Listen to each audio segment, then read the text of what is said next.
Hi, it's March 30th, 2020. My name is Greg Farrar, and I'm going to do today's COVID-19 data at the country, state, United States, state, and California county level. I've been doing these videos for 3 days now, daily. I'm going to make this one shorter.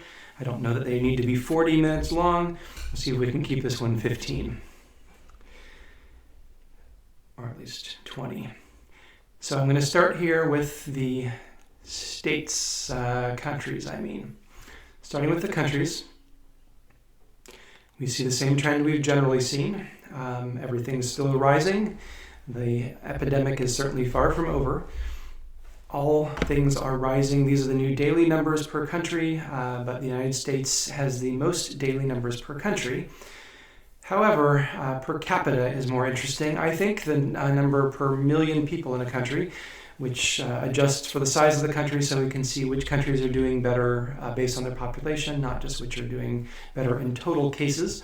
Looking at countries per capita, we see that Spain is the one with the most new cases per capita every day, followed by Switzerland. We've been seeing Switzerland rising here. Neither Spain nor Switzerland is looking particularly good right now.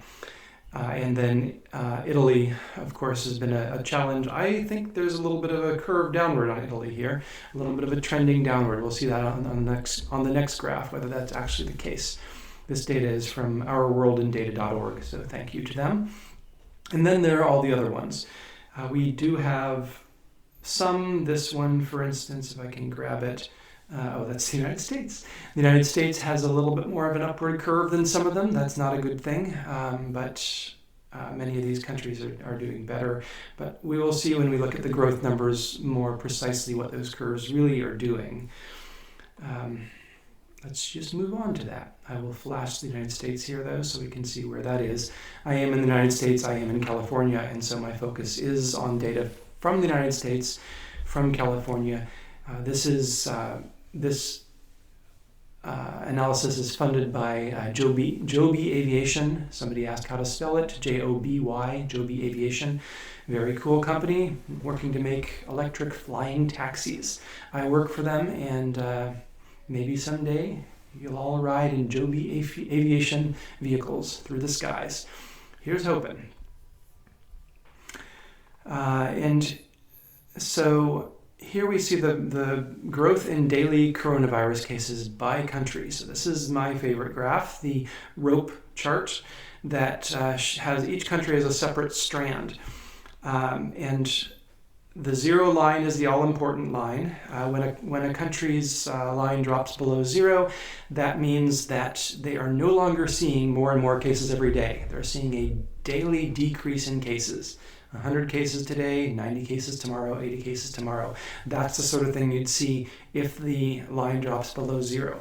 At this point, most countries are not there. Most countries are still in epidemic mode. We still see most of them up above zero, not terribly above zero. They're in the 0 to 20% range.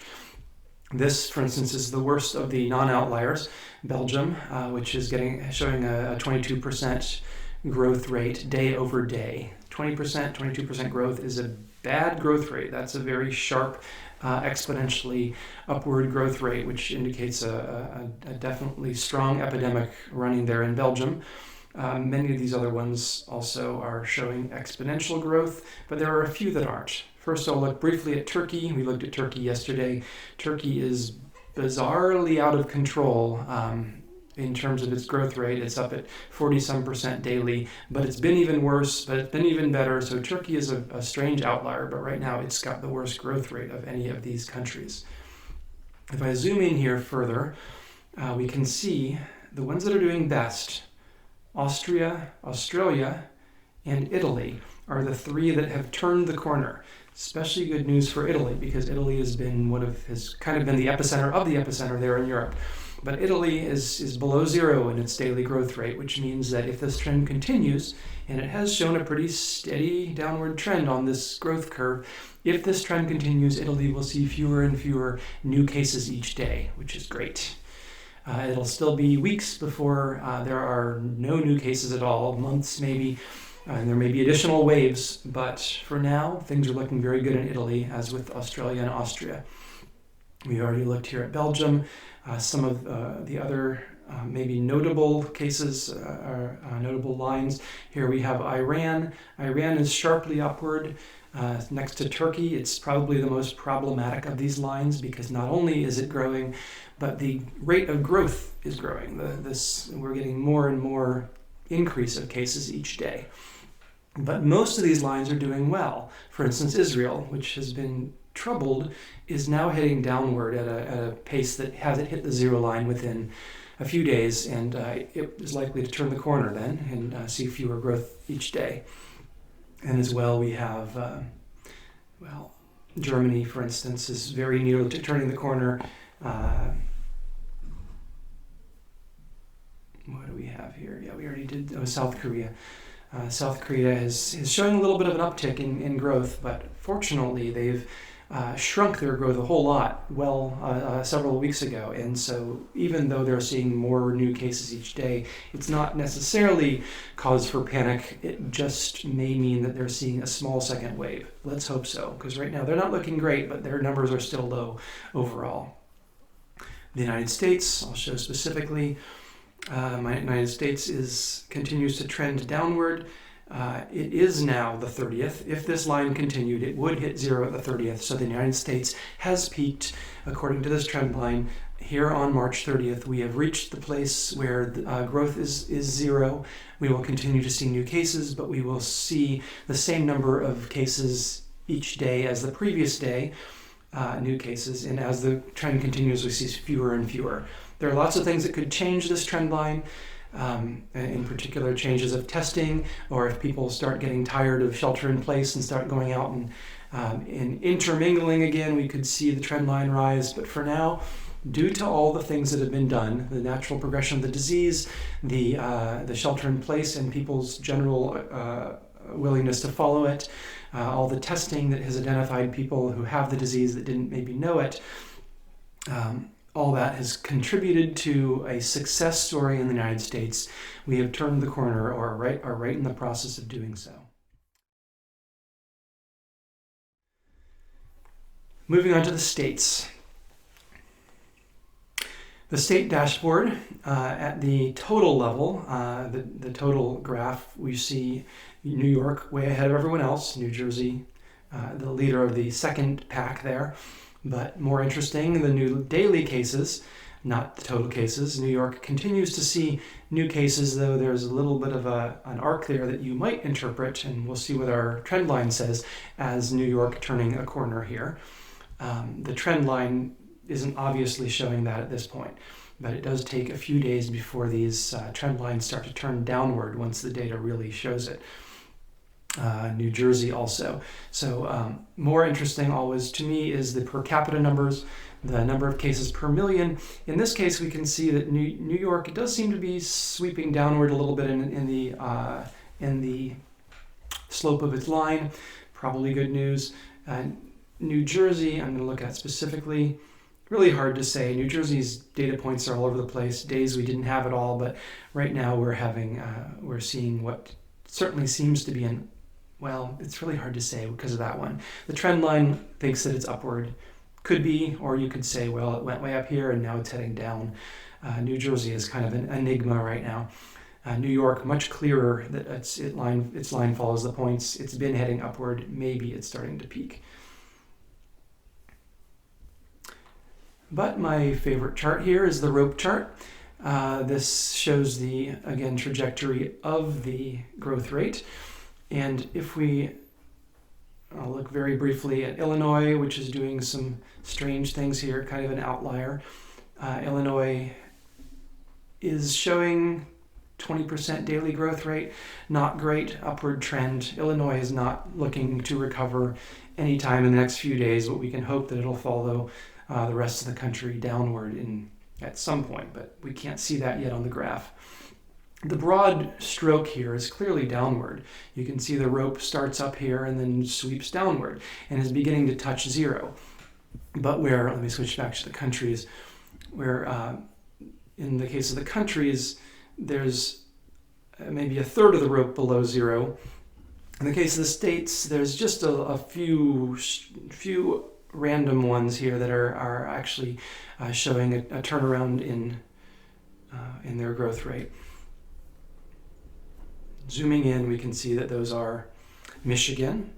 Michigan is doing very well in recent days.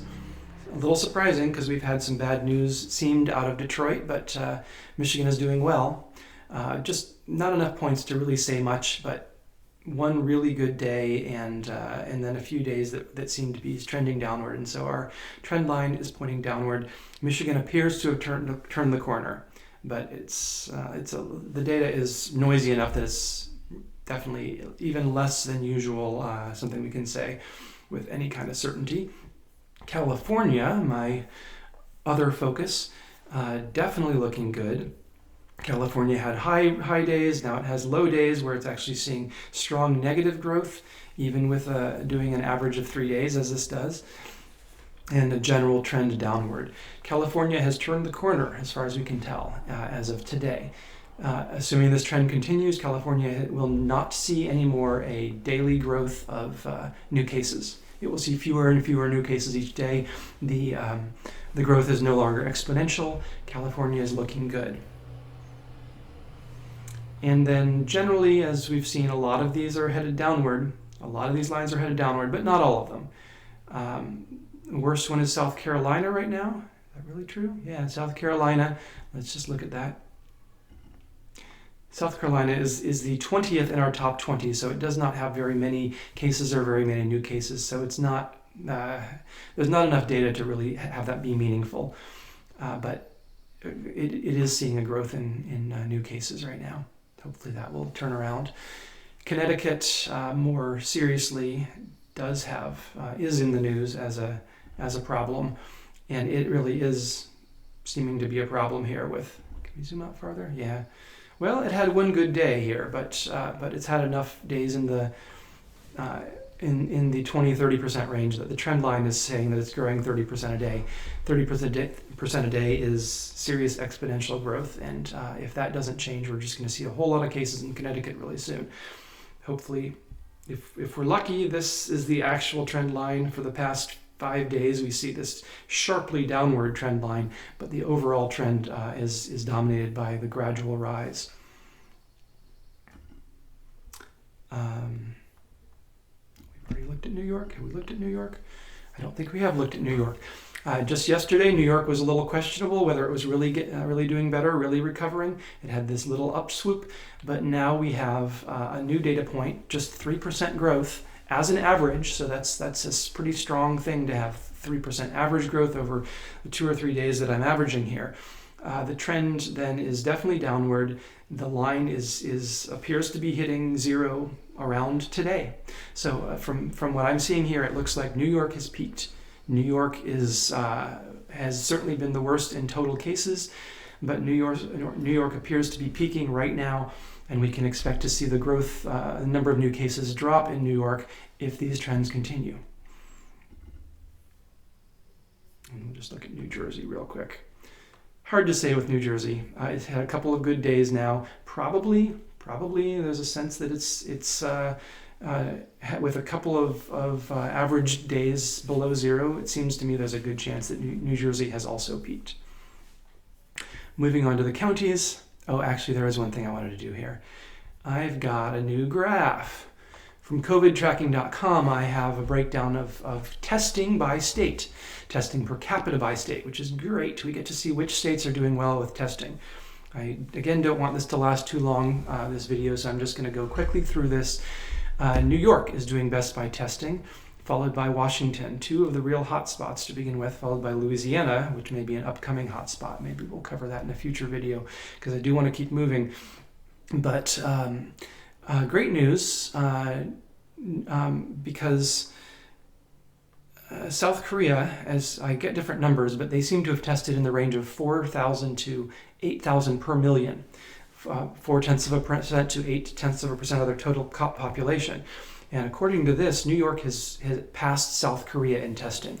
New York is testing more than, at this point, more than in total has tested more than 8,000 per million of their population. So New York's testing is looking very good. New Jersey also Massachusetts. The rest not so good.